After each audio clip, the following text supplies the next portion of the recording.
Alzheimer पीड़ित पति की पत्नी बनी कानूनी संरक्षक, कोर्ट का ऐतिहासिक फैसला।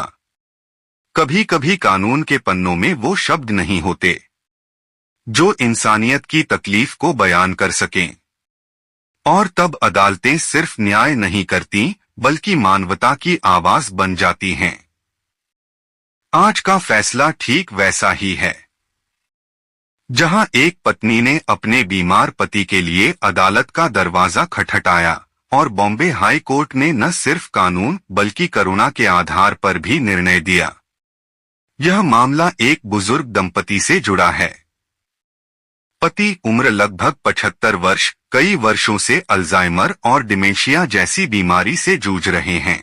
वे बोल नहीं पाते, किसी को पहचान नहीं पाते और अब अपने जीवन के हर कार्य के लिए दूसरों पर निर्भर हैं।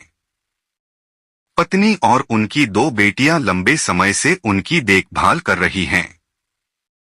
लेकिन समस्या तब शुरू हुई जब पत्नी को पता चला कि वे अपने ही पति के बैंक खाते, संपत्ति या निवेश संबंधी दस्तावेजों तक कानूनी रूप से पहुंच नहीं पा रही, क्योंकि कोई कानूनी मान्यता नहीं थी जो उन्हें पति की संरक्षक घोषित करे।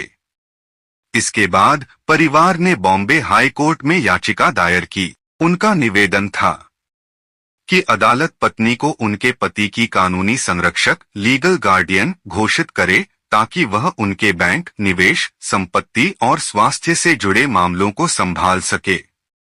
परिवार की ओर से तर्क दिया गया कि भारत में अल्जाइमर, डिमेंशिया या ऐसी मानसिक अक्षमताओं से पीड़ित वयस्क व्यक्तियों के लिए कोई सीधा कानून मौजूद नहीं है जो उनके लिए कानूनी अभिभावक नियुक्त करने की प्रक्रिया तय करे। अदालत के समक्ष मुख्य प्रश्न यह था, क्या किसी वयस्क व्यक्ति के लिए जो मानसिक रूप से अक्षम है, उसका जीवनसाथी अदालत से कानूनी संरक्षक बनने की अनुमति मांग सकता है?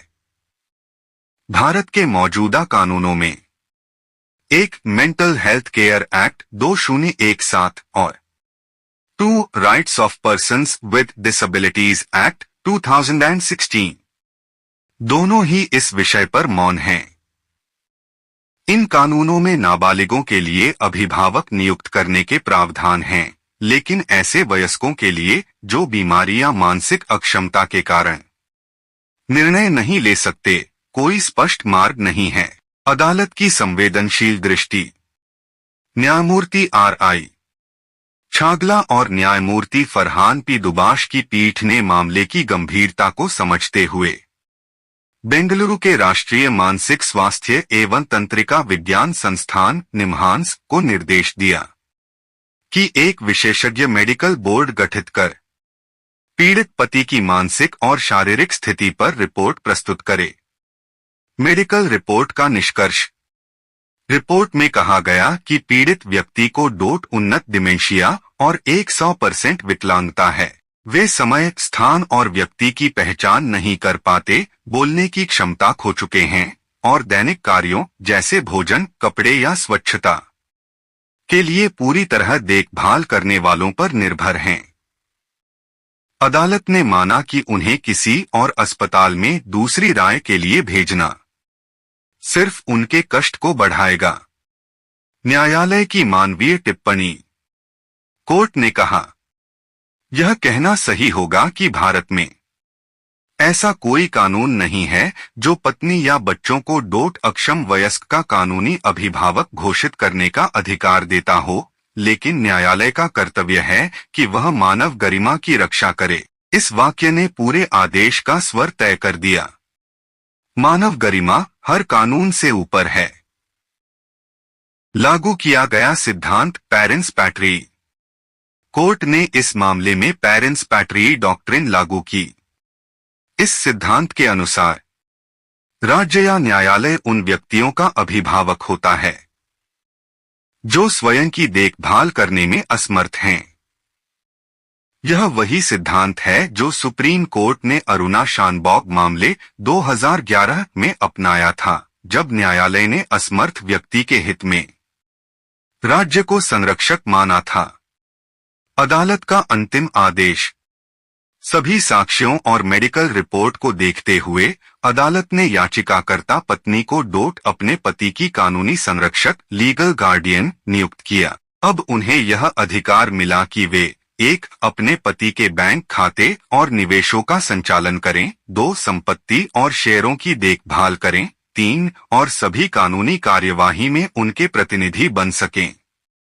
अदालत ने यह भी स्पष्ट आदेश दिया, सभी सरकारी और निजी संस्थान पत्नी को उनके पति की वैध कानूनी संरक्षक के रूप में मान्यता देंगे। याचिका इन्हीं शर्तों पर निपटा दी गई। किसी भी पक्ष पर कोई लागत नहीं लगाई गई। फैसले का कानूनी महत्व। यह निर्णय केवल एक परिवार के लिए नहीं बल्कि पूरे समाज के लिए एक मिसाल है। यह दिखाता है कि जब कानून में कोई प्रावधान न हो तब भी संविधान और न्यायालय की संवेदनशीलता न्याय दिला सकती है। भारत में अब यह जरूरी हो गया है कि संसद अडल्ट गार्डियनशिप लॉ लाने पर विचार करे, ताकि ऐसे मामलों में परिवारों को राहत पाने के लिए लंबी न्यायिक प्रक्रिया से न गुजरना पड़े। मानवता और कानून का संतुलन। दोस्तों, यह फैसला हमें याद दिलाता है कि कानून सिर्फ नियमों का संग्रह नहीं होता, वह समाज की संवेदनाओं का प्रतिबिंब भी होता है। यह आदेश दिखाता है कि जब कानून चुप रहता है तो अदालतें बोलती हैं, और जब अदालतें बोलती हैं तो वह मानवता की आवाज होती है। इस फैसले से 3 बड़ी बातें निकलती हैं। 1. भारत में अडल्ट गार्डियनशिप के लिए अलग कानून की जरूरत है। 2. मानसिक रूप से अक्षम वयस्कों के अधिकारों को संविधान के अनुच्छेद 21 जीवन और गरिमा का अधिकार से जोड़ा जाना चाहिए। 3. अदालतों को ऐसे मामलों में न्यायिक हस्तक्षेप करते रहना चाहिए जब तक विधायिका स्पष्ट दिशा तय न कर दे।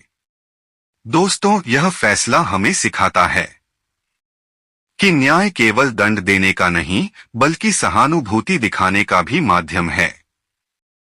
जब एक पत्नी अपने पति के लिए न्याय मांगती है तो अदालत का आदेश केवल एक कानूनी राहत नहीं बल्कि मानवता की जीत होती है।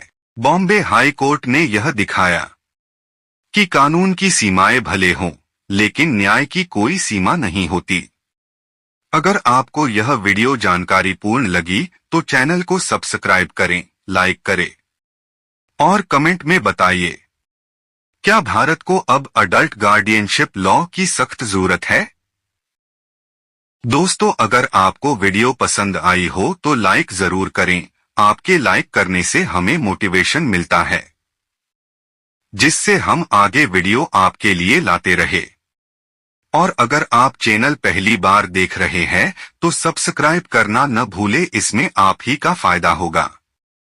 वीडियो देखने के लिए धन्यवाद।